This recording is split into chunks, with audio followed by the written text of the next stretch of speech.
we get to the fun stuff. We're going to work out the equation governing the universe, governing the expansion of the universe. And guess what? It's pretty much governed by gravity, gravitational acceleration. And I'm going to do a trick. Typically going to be using Newton's laws here. And you might be saying, hey, wait a minute, Matt. We know that Newton's laws don't apply. The more correct theory of gravity that replaced it is Einstein's theory of relativity. And of course, you're right. But that's okay. Don't worry, because it turns out that one of the applications of Einstein's theory of relativity to a uniform distribution of mass density, in other words, the simplest kind of universe you can have, a universe that basically is homogeneous and isotropic. In other words, the universe that we seem to observe on large scales. I'm going to have to say larger scales than tens of megaparsecs. On scales smaller than tens of megaparsecs, I would not expect this equation to work, really, because the universe does not, on a small scale, of course, obey the principles of homogeneity and isotropy. I mean, look at the Milky Way, look at the solar system. There are gross inhomogeneities, different directions you look, you see different things. But on large scales, the large scale structure of the universe, and therefore we assume the distribution of matter, particularly the distribution of dark matter, the distribution of gravity appears to be uniform. And I'll tell you, if we cannot assume that, we really can do practically nothing in cosmology. So we better assume that. Now, if that is true, we want to derive the cosmology equation that is incredibly useful with my trick. This is all filled with mass here. It's a uniform density of mass here. It adds up to a total of big M, be the volume of the sphere, 4 pi over 3 r cubed times rho, the density. And I want to see what the effect of this mass is on a point test mass. You can see a little mass m sitting at a distance r away.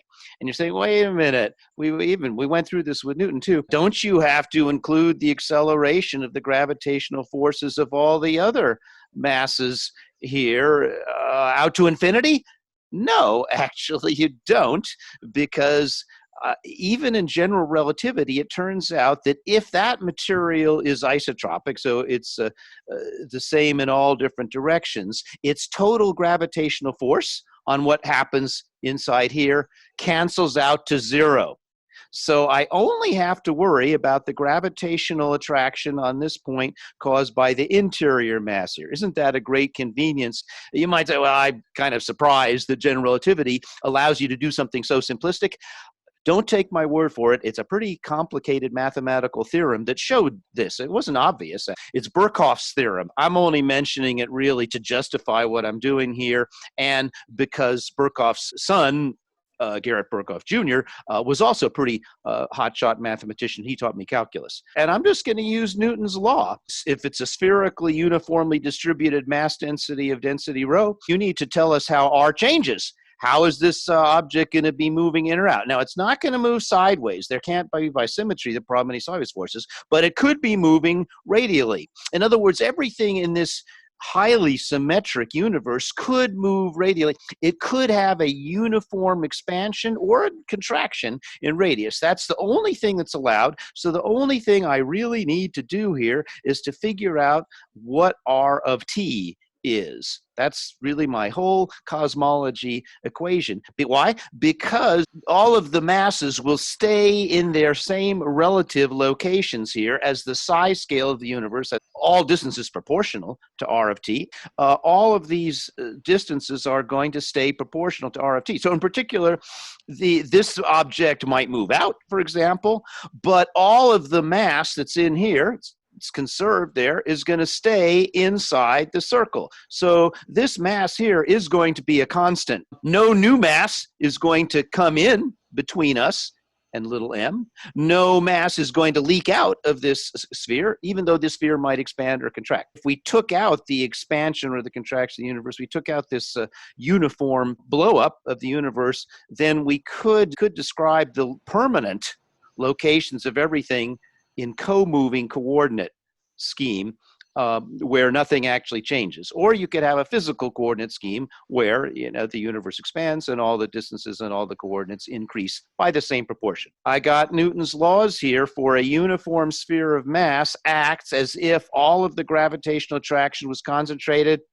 at the center there, a distance r, away from the mass here.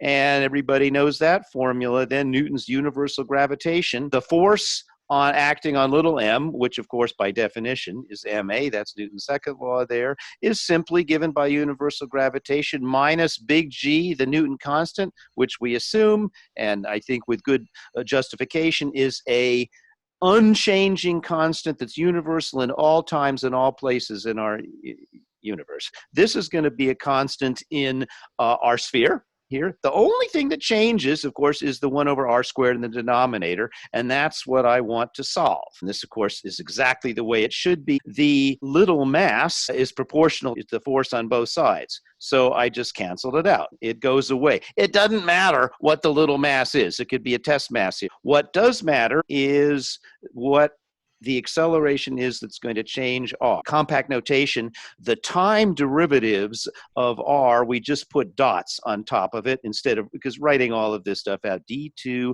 r dt squared gets to be a little bit messy. Okay, that's the acceleration. The second derivative with respect to time of r, the separation between us and this test object here. Later on, though, I'm just going to write this as r double dot, the two dots for two time derivatives of it. So what is a?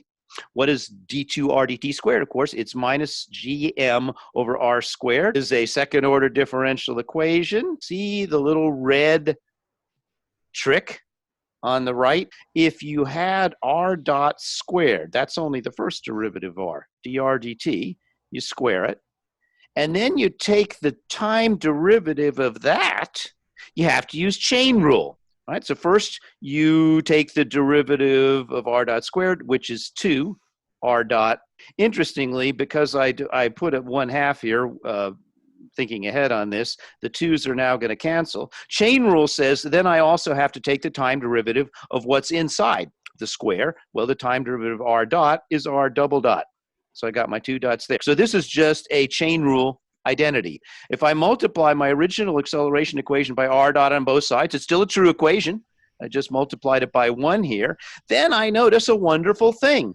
The left-hand side here, which is looking even more messy, actually has a great simplification. The left-hand side is just this, the right-hand side of my trick. And the right-hand side of my trick, of course, is also, by definition, this derivative here. So I'm going to replace this kind of weird, messy-looking thing with something much simpler. This whole thing here is just the time derivative, one time derivative, d by dt of r dot squared, and there's a half here to take care of the squared when I differentiate that. On the right-hand side, I've just got the same thing. I had to put an r dot times it in here. There's another trick. What is this thing over here, folks? dr dt times r to the minus 2. Chain rule again. Isn't this just the first time derivative of r to the minus 1? Because if I do chain rule, d by dt of 1 over r, I get minus 1 over r squared times r dot. So this also turns out to be writable as the time derivative of 1 over r. Wow, both sides with a little bit of cleverness here turned out to be a single time derivative. On the left, it's very suggestive. This is the time derivative of what? Basically, half a velocity squared. That sure does remind me of something. The kinetic energy per unit mass. What do I have on the right-hand side? G big M, those are constants, divided by R. That sounds a lot like the, and there's a minus there, sounds a lot like the gravitational potential energy per unit mass. My equation that started out as an acceleration equation has transformed into something that looks very sensible. I want to solve the differential equation, perfect differentials on both sides. So how do you solve? This is like the only differential equation I can really solve nowadays here. I'll integrate the whole perfect differential on both sides over t. So I put the integral sign here over t, and I'll do the same thing to the left side, integral sign over t. By the way, when I took the time derivative r to the minus 1, I got a minus 1 to cancel out my minus. Minus a minus is a plus. That's supposed to be a plus there. I integrate and I get 1/2 r dot squared. Of course, this is a function of time. So that is the kinetic energy per unit mass equals, the other side is g over m, the gravitational potential energy per unit mass. Am I done with that equation? Is that all of my solutions to the previous differential equation here? No, there's a family of solutions because you always get an integration constant when you integrate something. So I can always add in here a constant, and usually when you're doing one of these differential equations problems or calculus, you just call it C. Instead of calling my constant C, I decided to call it E. So it really looks like if you add the gravitational potential, which has got to be positive, and you then put the gravitational potential energy along with it, which has got to be negative, it kind of seems like that would be the total energy per unit mass, doesn't it? That's why I called this integration constant E. All I know is it's constant. Why? Because if I took the derivative of all of this stuff with respect to time, I would get the solution to the equation on the previous page. In particular, you could have picked this solution to be 0. That's a perfectly good solution. I would have been fine, but that's not the only solution. I could have picked this to be some positive number. As long as it's a constant, I don't care what it is, just some constant positive energy. And here's the fun part. I could have picked this to be a negative constant. It could be less than 0. So what am I saying? I can pick a solution here where the total energy per unit mass of my sphere of the universe could be 0, it could be positive, or it could be negative. What is this m? The constant, but it really depends on the volume of the sphere that you're talking about.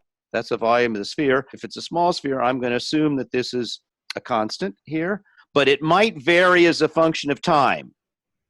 In fact, I know exactly how it's going to vary. For example, if R were to get bigger, then that means that the density of the matter, because nothing gets inside or outside the sphere, nothing crosses the boundary, then the density of matter has to get smaller by the cube of the increase of R over time. I'm going to plug my definition of M into here, and I end up with my full-on equation of the time evolution of the size of this universe. R dot squared, which looks like a kinetic energy per unit mass. Here's a gravitational potential energy here. And then I decided to multiply both sides by 2 here. That constant of integration, I just had to call it E. I couldn't help myself. But if you really could look down the road here, another 20 minutes or so, I could have also called this constant something else. I could have called this minus little k c squared. It's just an arbitrary choice. Hey, it's only a constant. A great intuition. I either call this 2e, or later on in the discussion, we're mostly going to replace that by calling this constant at minus kc squared, where c is indeed the speed of light, which is a constant everywhere, all times, all places in the universe. And this little thing here, of course, also has to be a constant. In fact, all I really care about here, honestly, is whether k could be 0. Of course, I already made that one a zero energy density universe. It could be +1, a positive energy density universe, or it could be -1. Don't really care about any of that. That would just be a different scale factor. All distances are proportional to this universal R of t. So any constant, I can rescale these R's in any way I want. I could always rescale it so that k can be +1 or -1. And I always will for all the future equations. By the way, the stuff I'm going through here is sort of worked out in section 8.2 of Spark and Gallagher. And it's also worked out in the chapters 4 and 5 of Rowan Robinson's book on cosmology. All these equations are in there. It's just that they're in a somewhat different order with other things thrown in. Ready to try to solve this, look at some solutions for this? So this is the same old equation here. Let's see, I just took the 2 and multiplied it times 4. So I got 8 pi g over 3. We're going to see that a lot. There's rho. This is a function of time. We got an r squared here as a function of time, and I got my 2e over here. Let's just try to get a feel for the solutions of this cosmic equation. It's basically the cosmology equation of the cosmic energy. I've got something, that's got to be positive, because you square anything, it's got to be positive. Kinetic energy can't be negative. Then I've got something here that seems like that's got to be negative. So I've got the two countervailing terms here. Is it the plus term or the minus term that's going to win out? That's really going to determine everything about my universe here. Let's suppose that the universe expanded a long time. Of course, this is a little bit of a foresight here because I know Hubble's law says we're in an expanding universe now. After a really long time, this term just keeps getting bigger and bigger by the square of this expansion. But what about this term? Rho. That's going down. As r gets bigger, this is going down. Which is winning out? Is it the increase of r squared or the decrease of rho? Decrease of rho. That's correct. And how did you conclude that? Because volume is inverse r cubed. And so yeah, you got it. So this is going to be an r to the minus 3 here. Yeah, and so you're right. So r to the minus 3 times r to the plus 2 is r to the minus 1. So this whole term here looks like after you wait, if you wait long enough, it's basically a 1 over r term here. As r gets bigger and bigger and bigger, equation asymptotically, it goes to, that means it sort of tends to, in the long run, r dot squared tends to forgetting about this term. As long as there's some positive energy left here. This obviously wouldn't work if E is negative. After a long expansion, if E is greater than 0, then the equation's going to tend to that. The only way that the equation wouldn't tend to that is if E were 0. If E were 0, that's saying that this term keeps up with this term. This term might change, this term matches it, change for change. That's the only way you can keep this to be 0. And if E were negative, I've got an interesting, different story for you. But let's look at E being positive for the moment. Number, it's arbitrary anyway. Any positive, then in the long run, I know what the asymptotic solution of my formula is. Asymptotically, this gets so simple. That thing goes to 0, so I merely have this surviving term here. R dot squared on the left is equal to a constant on the right. So then I take the square root of both sides, and I get dr dt, that's r dot, is equal to the square root of a constant. Can anybody not solve dr dt as a constant? That's the formula for a straight line. That's the formula for a constant motion. No acceleration, no deceleration, right? I just integrate over time, each of these. Yeah, integrate that over time, integrate that over time. I get a t over here. I get r of t here. So it's just some constant times t, a freely expanding universe. Kind of makes sense, doesn't it? Because the matter, after a long enough time, got so diluted, it was so far apart that its gravity stopped really making any difference. It stopped slowing anything down. It was no longer effectively changing r dot. So r dot just went over to constant. Before that, probably I would expect some slowing down. But eventually, the slowing down went away. And so there's my graph. Okay, there's my solution. It's a straight line here. It goes all the way to 0. Of course, there's an arbitrary constant here, but this is the only sensible way to define it. At t equals 0, what does r equal? This is the distance scale. 0. Yes, that's right. So r of 0 equals 0 at t of 0.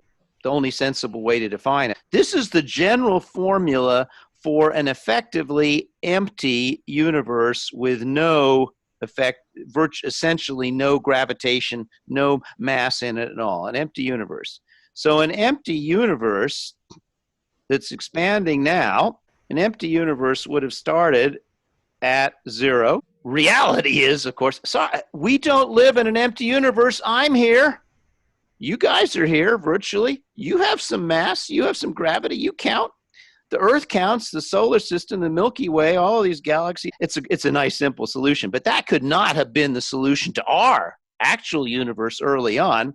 Must have slowed down some in the past. Realistically, I'm going to put some dotted lines here. Realistic, maybe in the future, it'll just be ballistically expanding. But in the past, it must have been slowing down some. I got a question mark here because I haven't worked out yet how much it slowed down. Let me go back to my master formula here at a different case where E actually is 0. What are the chances that E is 0 here? I mean, you could have picked any positive number in the universe. You could have picked any negative number in the universe. Now you're going to give me a solution for E equals exactly 0? Seems like you're giving me a sort of a rather specialized solution. It's kind of useless. Bear with me for the moment. There's only one way that you can make this work. If this thing goes to 0 here, then what's my equation read? This term, kinetic energy term, always has to be exactly equal to, opposite sign, has to be exactly balanced out by gravitational potential energy. They're always in perfect exact cancellation. So that means that this equals this. Got it? This is equal to this. All right. Now let me write that on my next page. It's a special case here. If E were to equal to 0. So I solve for rho. I've got the kinetic energy on the left side. I put this over on the right side, so I got a positive here equals a positive over here. And I'm saying, what is the solution for this? I'm going to call this a critical universe because it's the boundary point between negative energy and positive energy, positive K and negative K. I'm going to call that the critical density because it critically separates these two different scenarios. Just move all this stuff underneath here. Rho critical is then equal to inverse here, 3 over 8 pi g, and I've got r dot over r squared. That's it. That's my formula. So it's my definition of the critical density, a highly important quantity. Remember, I said that it's a universal scale factor, so all distances in the universe are proportional to some constant or other times r. All expansion velocities are proportional to some factor of the same factor of r dot. V over d. In a uniform expansion universe, in a universe that obeys the principle of isotropy and homogeneity, that obeys the cosmological principle, what is V over D? Instead of V, I just said dr dt is equal to hr. Hubble's law says dr dt is equal to h times r. That's just a restatement of Hubble's law for a uniform expansion. By the way, it could also be for uniform contraction too. Actually, it's not the Hubble constant, it's the Hubble parameter in here, and I get this wonderful relationship here. The critical density is 3 times h, the Hubble parameter squared, divided by constants. It really just goes as the Hubble parameter here. But this is the Hubble parameter. It's not a constant. Today it's a constant, but in the past it might not have been. It could not have been a constant. So h is a function of time. The density the universe would just have to separate it between a positive energy state and a negative energy state, just exactly a zero energy state. The density would have to change over time. And guess what? H decreases over time. The density would have to drop in just such a manner that it maintains this equality. And by the way, if it does, I'm going to solve this right now. If it did maintain that equality at the beginning, that this was exactly equal to this, if it keeps it exactly, I mean exactly, then it will always keep that equality for the entire future history of the universe. If E starts out to be exactly zero, zero energy universe will always remain exactly zero energy universe. Let me write another equation for you all that is just a special case of that equation. Special case now. T equals now. I'm going to call today T0. Yeah, my favorite time, our time now. About 13.5 billion years after time started. Clear, by the way, in this formula, I mean, clearly T equals 0 is when time started. That's when R was 0. That's when everything was together. That's the Big Bang. So T0 would be the age of the universe. That would be how many years or how many seconds or whatever has passed since it all began, the Big Bang. Rho crit now, can I put a 0 there? That's today. This is always true. is the currently measured value of the Hubble constant divided by 8 pi g. So we know exactly what this number is. You've given us a game plan here. I don't have to find out what the Hubble expansion was billions of years ago. I don't have to do ancient history of the universe's evolution. That'd be very difficult, although we are going to do it. That sounds really hard because I'll find out what the future of the universe is. I'll find out what the energy balance of the universe is, which universe we live in. I'm just going to go measure this today. How simple. That's a good program, actually, but there's a bit of a problem here. All you're going to do, the best I bet that you're going to be able to do is to add up all the light from all the galaxies of all the stars that you see, and you'll try to put in some corrections for the gas that you don't see. You won't be that close because unless you were also to include in this dark matter. That's a lot harder to measure. For decades, people have been adding up, taking the inventory of all the mass, spreading it out uniformly. All the luminous matter comes out to less than the critical density. I think it's about a factor of 20 or 30 times less. It's kind of interesting that it's not vastly less. It's kind of ballpark, but it's like several percent of this. I knew that in graduate school. You know, back in the dark ages, I knew that there wasn't enough normal matter here to equal the critical density. Didn't settle it because we really weren't sure. We knew there was more dark matter. We really weren't sure how much dark matter. We're gonna find out. What if somehow the universe did have exactly the critical density? Okay, that would be an awful lot of dark matter. You're asking me to believe that there's like 30 times more dark matter than there is normal matter. So we're going to do the informative calculation, even if it might not be the exact truth of our universe. So we're going to do another special case. E is exactly equal to 0. Rho is equal to rho critical. Can I take the square root of both sides? Now, there was an r squared on the right-hand side. I took the square root of it, and I put it over on the left side. So we'll just take the square root of everything here. I'm thinking this equation might be simple enough. I might actually be able to solve this. K is curvature. I want to solve this. I better have some pretty specific idea in mind for what this rho is. Well, we already do have a specific in mind. Said, oh, this is normal matter. Rho.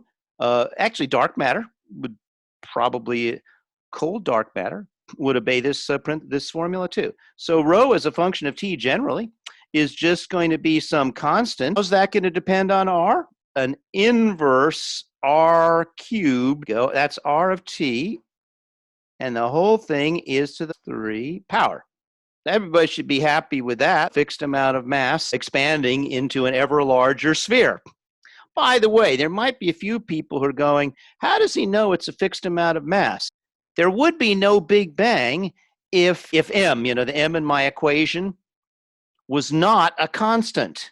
If rho did not behave the way I have on my right-hand formula here, the universe would naturally be expanding if matter were being continuously created in a vacuum out of nothing. That theory was the most popular theory because all the smart people advocated it. So this is the explanation for Hubble's law. And it was called the continuous creation. So it wasn't all created at one little magic spot. Those guys usually didn't call it the continuous creation theory. They usually called it the steady state cosmology. I haven't even considered that here because it's wrong. But it was the leading theory until 1967. I wonder why it just got suddenly burned and dumped in the trash can in 67. Let's not do steady state at the moment, so I'm going to use my natural intuitive formula. Rho goes as r to the minus 3. Got another constant here, which is just the size scale of the universe today. So that's a constant. In fact, I might define it to be 1. Here, I got a 3 down here. Here's the important point. I got r cubed in the denominator. Now I can solve this. dr dt is a power law in r. I'll multiply both sides by r to the plus 1. On the right-hand side here, I have r to the minus 3 halves. So it's some constant here. The constant, has all that square root junk in it. It's a constant. It doesn't change with time. It doesn't change with anything. And then I have r to the minus 3 halves, but then I got a plus 1 there. R to the minus 1 half. I'll put a perfect differential on the right side, dt, is equal to, and then I'll have to multiply both sides by r to the plus half. Oh, and there's a constant here. Constant. Oh, that square root mess. I'll integrate both sides here. They're both perfect differentials. It's the antiderivative. Well, I know what the antiderivative of dt is here. That's just equal to t. It's got to be r to the 3 halves. Whoops, but then I have to multiply it by, 2/3 to. There's also an integration constant, and anybody can choose any constant they want, but Matt here is going to choose a constant of what? 0. I get to decide when time starts, and I'm having time start when r starts. So the Big Bang was at t equals 0 when r of 0 was equal to 0. So that's why this constant is 0. Okay, I got to do it. R of t is equal to time to what power? Time to the 2/3 power. R of a function of t, and t is on this side, and I decided to start it at 0. R is 0 at t equals 0. Today, we might be out here. This would be the age of the universe. It's continually curving down. It's continually decelerating. It never stops curving down. It's never a straight line at the beginning or at the end or ever. It never asymptotes to a straight line. Now, here's the money question. Does it ever stop? In other words, does this ever reach a maximum? Does t to the 2/3 ever reach a maximum? No, it doesn't. Expands indefinitely, but you never can ignore the gravity. The density goes down by just the amount that it always stays to be rho crit. So rho at all times forever is equal to rho critical, if you look back at the formula you had before. Never stops decelerating. The gravity is always being felt. Qualitatively, what does this equation tell you if this is negative? If this is negative, which term is winning on the left here? The gravitational potential energy is a negative term, and it must be the dominant, the bigger term. This term is winning. R dot could start out being positive, but after some passage of time is going to be pulled closer and closer and closer to 0, just to keep this thing negative. And you can't wait forever. Like my critical density universe, it seems like you have to wait forever for r dot to eventually hit 0. It never really got to 0. It just asymptoted at an infinite time.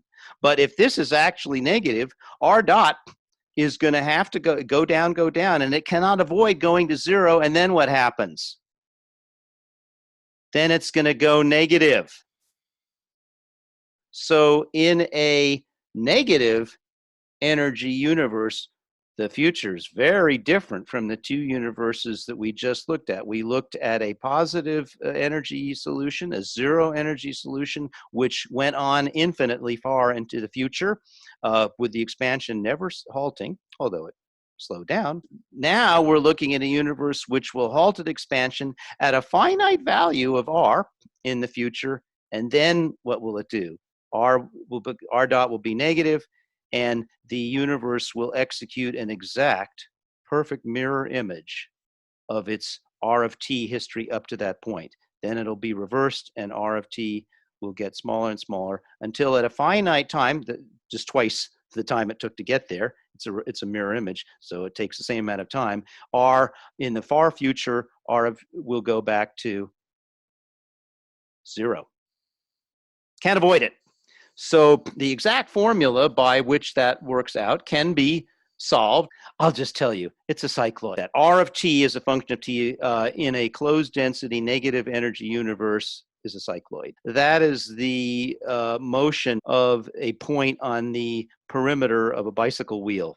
You roll the circle around, right? It starts at the ground, It goes up to the top of the bicycle wheel, reaches a maximum, and then it goes back down to zero, all in a finite amount of time. It does not apply to our universe. Why? And this has been pretty clear for a long time. There's certainly not enough normal matter. There's not even enough dark matter to exceed the critical density of the universe. So don't worry. There is not going to be a big crunch. There will be no end in the future to the universe where all distances between everything we know and love comes to zero. This is a critical universe. This other one, I'm going to call it an open or unbounded universe. It's unbounded in time because it just goes on forever in time. It's also unbounded in space. The volume of the universe is infinite. Whereas we haven't gotten to this yet, it gets pretty weird. The Big Crunch universe, that it has a finite total volume. That's hard to wrap your head around. A universe which has a finite number of cubic light years in it right now. It gets to be a pretty big number. It would be a large number of cubic light years, but it would be a finite amount. What I mean by that is if we did happen to live in a k equals +1 negative energy universe that was eventually heading towards a big crunch, if I go in that direction, then I'll keep on finding more different galaxies. But if you kept projecting yourself further in the same, just go in the same direction. I guess you all know what a straight line is, whatever path a light ray would take. If you eventually project yourself to a straight line, you will find yourself returning from the opposite side of the Milky Way. And you can do this in any direction. You can go up this way. Of course, you'd have to go faster than the speed of light. But anyway, if you went up straight line forever, and that it wouldn't be forever, you'd eventually come back to the bottom of the Milky Way that way. Or I could go that way. That's what I mean by a finite volume. And if you think that that seems weird, well, space-time is curved. And all I'll do is give you an analogy. You don't get too upset by the fact that there's a finite number of square miles on the surface of the Earth, do you? That has a positive curvature also. It's a perfect two-dimensional mathematical analogy, except we're talking about a three-dimensional curved space with the universe. It's not bounded. There's never a wall.